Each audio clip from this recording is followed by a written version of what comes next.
Well, now on to another story that we featured back in 2012, where millions of people around the world dig for gold to escape poverty. But many of these mines can be unsafe and pollute the environment with dangerous chemicals. That's right. In Cambodia, small-scale gold mining is a main source of income for thousands of people.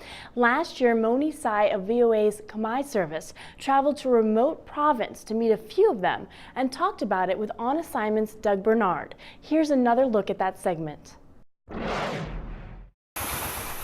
This man, who looks like he's trapped in a well, is actually looking for gold. This crude operation typifies the dangers of unregulated small-scale gold mining. Shafts are poorly constructed and ventilated.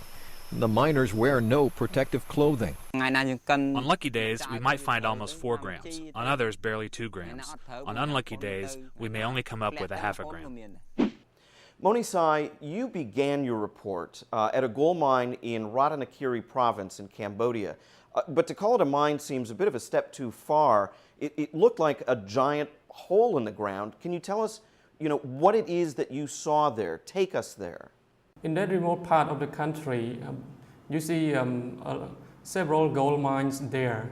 And while you were there, you can see a gold mine as deep as 35 millimeters from above the ground.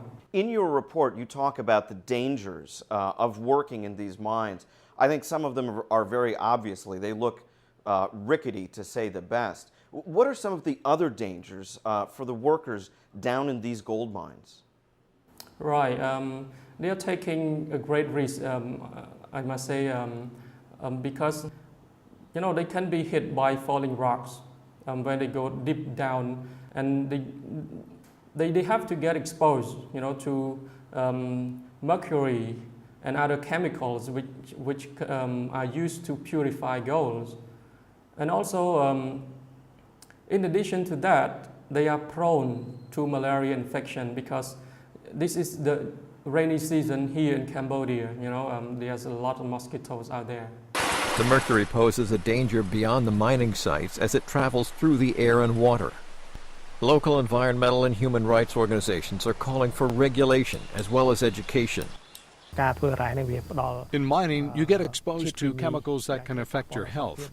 That's why we need mining experts to properly train these miners.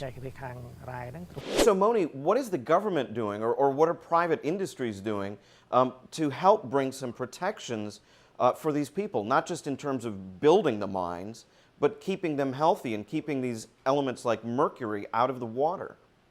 Right, so far actually these gold mining activities are illegal as they are not licensed by the government. But rather than regulating these mines, the Cambodian government discourages them and pays more attention to big scale mining companies instead.